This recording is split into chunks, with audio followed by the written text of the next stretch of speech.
In today's Leeds news, Gelhardt on the move, Corberán not interested in Ramazani, Perri to Torino imminent, Rodon and Bogle on tactical flexibility, Bornauw move this week, and Croke Park means more than you might think.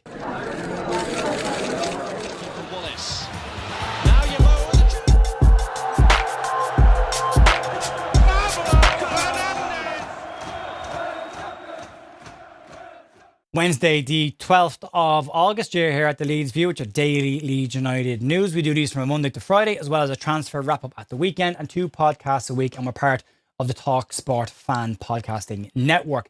Hope your week's going well. We've got a lot of stuff to talk about today. Some updates on some exits from the club as they start to speed up this week. There's a massive game of football tonight between Leeds United and Manchester in Croke Park in Dublin. And if you're not aware of the significance of that stadium and this game, I'm keeping the history lesson towards the back end of it. I put a small tweet out this morning just giving people an insight into it. But I'll give you further detail on that if you're interested in that towards the end of the video. And if you're not interested in it, then you don't have to stick around till the end and watch it. But we have got a bit of stuff to get stuck into. If you do want to subscribe to the channel, that's the best way to support us here at the Leeds View. We've currently got about 35% of daily viewers not currently subscribed to 114,000 different accounts watching the channel right now. We're in the 70-ish thousand bracket of subscribers. So if you want to subscribe, that helps us out. But let's start off today's news, and we'll start off with Joe Gelhardt. So we said yesterday Wrexham's introduction into the Joe Gelhardt transfer pool might kick Hull City into gear, and that now appears to be exactly what has happened. Hull are believed to have opened negotiations with Leeds United yesterday over the permanent move for Joe Gelhardt to bring him back to Hull City and fight off what was labelled as significant interest from Birmingham City and Wrexham. Sky Sports' Zinny Boswell reported on this again this morning, and he said talks between Leeds and Hull are progressing well, and there's genuine optimism that this deal can be done. Now, Baz Cooper was the one that broke this story initially on the Hull City side, and he said yesterday the clubs are in direct contact with each other, and there's genuine positivity this deal could get done this week. The report goes on to say that Joffy was apparently on the brink of joining Birmingham City until Hull got involved, and they've labelled it as hijacking the deal at the 11th hour, which means the Birmingham transfer was a lot further on than we possibly thought that it was. But as we all know, Joffy wants to move back to Hull, and that's likely where this has accelerated in the last couple of hours. But Hull City's preference was to wait until the back end of the window and try and get Joe Gelhardt at a cut price deal, which they might still end up getting him at a relatively cheap price. But their strategy may not have exactly paid off. There was also their owners who were bragging at the end of last season that they had upward of 120 to 200 million euro pounds to spend on transfers this summer. Currently, they've spent 35, 36 million pounds. They've got 3 weeks left in the window, and they'd want to get their skates on this. And it does appear that Joe Gelhardt has all of a sudden jumped to the top of their priority transfer list, which might mean that they're not exactly getting the targets that they want, and there's a little bit of panic floating around that. And Baz Cooper leans on that and says that there's genuine urgency from Hull to get this deal done, and he might even be able to be involved in their final pre-season friendly on Saturday, which means that this one could get done in the next day or two, which would be very interesting. So the move looks like it's going to happen. Hull value at around £4.5 million. Birmingham City were rumoured, and it was only a rumour, the value ending around £9 million. If Leeds can get anything over £6 million for a player with his final year of his contract ticking down, I think that would be a decent deal for a player that will be a squad option in the Premier League. So yeah, it looks like Joe Gelhardt's time at Leeds is getting closer and closer to an end. Let's move on. Speaking now, another long-running exit, and it's Largie Ramazani, and his future took a massive unexpected turn in the last 24 hours. Valencia, as we all know, have been linked with trying to bring him back to the club, but there's now rumoured to be a split in their camp, and this might not be good news for what Ramazani himself wants. Ramazani told Leeds earlier this week that he wanted to leave the club, and his preference was a return to the Mestalla and back with Valencia, who's got a very strong relationship with the fans, like he does with a certain portion of the Leeds United fan base as well. And there's more similarities to this story than just that. The problem here is apparently sitting on Valencia's side. Inside Football via Marca reporting this morning that there's a direct disagreement between Valencia CEO Ron Gourlay and manager Carlos Corberán, and that will impact this move. Gourlay wants Ramazani back at the club next season. Ideally, he wants a loan, but he's not going to get that. Leeds aren't interested in loaning him out. He's rumoured to have met Leeds United earlier in the transfer window to try and get the deal done. But according to Inside Football via Market, they say Corberan is said to, in quotes, not be keen on bringing Largie Ramazani back to the club. The report goes on to say that Corberan is believed to be unhappy with elements of Ramazani's overall game, and that's despite the goals and assists that he got towards the back end of last season. In general, it's his all-round performances that are causing an issue for Corberan, and that's pretty similar to what we heard about Daniel Farke's approach towards Largie Ramazani. And again, you tie the fan sentiment and this, the goals and the assists are great. There's clearly something else there that the managers aren't overly comfortable with. So the situation now will come down to what happens internally with Valencia. If Gurley gets his way, he could be giving Corberan a player that he doesn't want in his squad next season. And if Corberan gets his way, then Largie Ramazani will have to look elsewhere. And there's not a massive amount of interest publicly in Ramazani right now.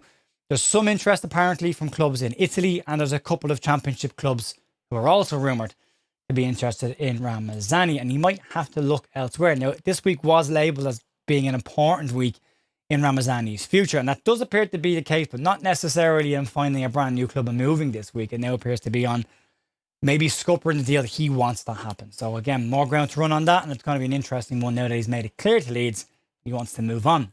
Let's move on ourselves. A really quick update on Lucas Perri's situation, and his move to Torino is now said to be progressing very quickly and will be finalised in the next day or so. Journalist Orazio Accomado spoke to the Italian media this week, and he said, and it's very definitive on this, that Lucas Perri is booked in for his medical this Thursday in Turin and will then sign his contract and become a Torino player. Perri could even play in their Coppa Italia game at the weekend. It's not said to be likely because he's rumoured to have a little bit of a knock at the moment as well. But he could be unveiled to their fans at the weekend if all goes true. Now there is, again, it's a loan with an option to buy of £9.4 million at the end of the loan agreement. There's some talk that there could be a loan fee in this, but it's not massively clear what that would be. But if Leeds can bring in a couple of quid, that might help them out with some wages this summer as well. Let's move on. Joe Rodon and Jayden Bogle have opened up on their interesting roles. I think it's safe to say that they played in Saturday's game against RB Leipzig, and the role that Joe Rodon had himself in the goal that the ECL scored. And they've all outlined some areas that I think are worth delving into, and how Leeds are going to approach this season, how this system is going to look and shape up, and a lot more flexibility apparently going into this season's work. At times in the game on Saturday, Joe Rodon was acting as an additional wing-back and overlapping runs, and obviously excellent run and excellent cross for the goal for DCL. But he spoke to LUTV about this and about the need for more flexibility, and he said the following: if we're playing this system, we've got to be a bit more flexible. We kind of worked them out a little bit early on. They weren't jumping and sliding in, so we wanted to exploit that. And Jayden Bogle also spoke about this as well, and on what they're doing on that right-hand side. And it's not about the individuals, it's about the positions and making sure somebody is in every single position. And he said this: it was a bit easier, and then H just slotted in. He's done really well, took up the positions. And I think it's more about just having someone in an area than a specific person. And it's about making it difficult for the opposition. I think this is really interesting on how Leeds are approaching it this season. This is not necessarily about a system relying on individuals in stuck roles. It's more relying on more fluidity in players replacing each other and slotting into roles and being able to cover them. And I think it's really, really interesting. So if Rodon does go forward and overlap, Harry Wilson can sit in and cover that role, or Jayden Bogle. And if Bogle and Wilson are the one that gets more advanced and overlaps, then the other one sits in and covers them as well. So yeah, really fluid. I like it. It's essentially a 3 or a 5 at the back when we're defending, and a 2 with Ampadu sitting in front when we're not. And if it's on the right hand side, Rodon can join in the attack as an additional wing back. And if it's on the left, Tarek can join in the attack on the left hand side. So it gives Leeds more attacking options as well, and then utilises Ethan Ampadu's defensive work. So yeah, I like it. I like it a lot. Move on. Right, so the update on Sebastian Borauw. We're yet to see if he'll be involved in tonight's game at Croke Park, but it does look like Sebastian Borauw is heading out the door at Leeds United. This morning, The Athletic have reconfirmed stories from yesterday, basically saying that Hamburg are confident of completing the move for Leeds United Belgian centre-half Sebastian Borauw, and they're confident of getting it done this week. So this one is advancing very, very quickly. There are conflicting reports on this as to whether Leeds are getting a loan fee. There are some reports from the German media that's saying Leeds could be receiving a loan fee of about £1.5 million. There are other reports that don't mention a loan fee at all. It's fairly typical to have some level of a loan fee, but we're not getting any public insight into what that would be. And if Leeds can get a loan fee for Bornauw and for Perri, and then the bulk of the transfer to be paid once the options are triggered, believe that when I see it, at the end of their deals, then at least Leeds are bringing in some money right now that they can use. But Leeds will now need to make sure they can go and get a backup for him. Elvede's been strongly linked with a move to Leeds United. For me, that's an upgrade. But Leeds will probably still need 2. And then they're running out of time. It's 3 and a bit more weeks. 3 weeks left of the transfer window. I'm going to trust the process. I'm trusting the process this year. Getting a bit nervous that they still have a bit of work to do and some big signings still needed up front and in the number 10 position. But trust the process and I'm sure it'll all be fine. Let's move on and get into the history of tonight's game and why this is a lot different to Leeds versus AC Milan in the Aviva Stadium. If you're an Irish fan and you're going to the game tonight or watching it, then the significance of Leeds United versus Manchester in Croke Park will not be lost on you. But if you're not aware, there is some major historical significance to this game, and it's a bigger deal, as I say, than Leeds United playing in the Aviva Stadium. So 80,000 people in Croke Park for a match between Manchester United and Leeds United, one of the biggest rivalries in the UK, is significant enough on its own.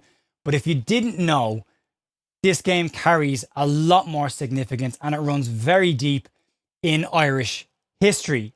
This is the first ever soccer match in Croke Park between 2 English sides. Yes, I said soccer match because you're in the home of Gaelic football now and they refer to it as soccer. So you're in their house now, so it's their rules.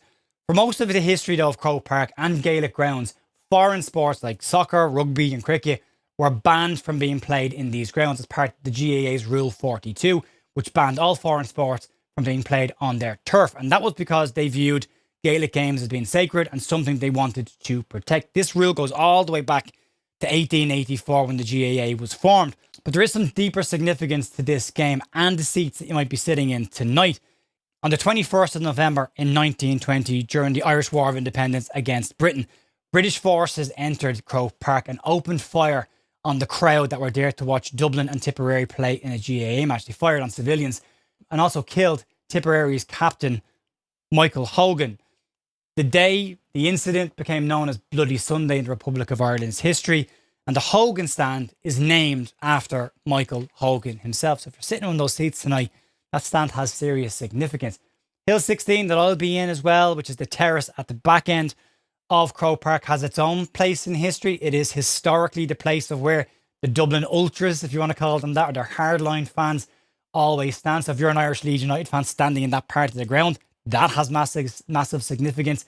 When it was built, it was initially called Hill 60, but then it was renamed just before the 30s to Hill 16, and that 16 is to commemorate the memory of those who died during the 1916 Rising, which was the Irish versus the British forces.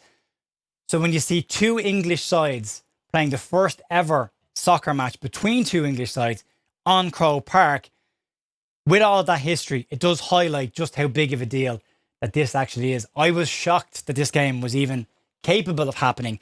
The Irish soccer team played in Croke Park before, and so did the rugby team, but that was during a period where Lansdowne Road, now the Aviva Stadium, was being developed. And they had their own problems to try and get that one off the ground. And it was for a very limited time. But no one's played there since then in this code of sport. So this is the first football match to be played there since then.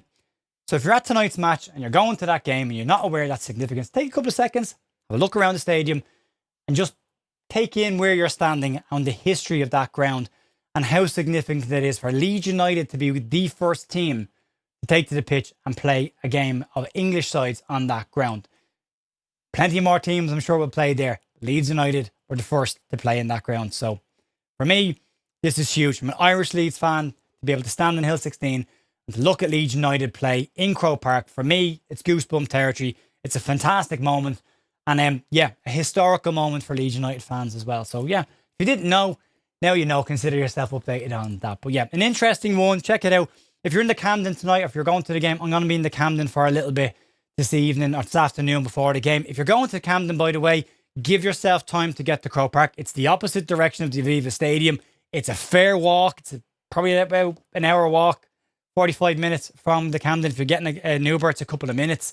But give yourself time. But I will be in the Camden for a little bit this afternoon before heading up to the game. I'm going to meet a couple of friends and then head to the match. So if you're there, say hi. We'll have a chat and we'll talk about this a little bit more. Looking forward to this game. It's a huge one and I can't wait to see this. Have a great rest of your day and I'll talk to you later on. See you. Bye.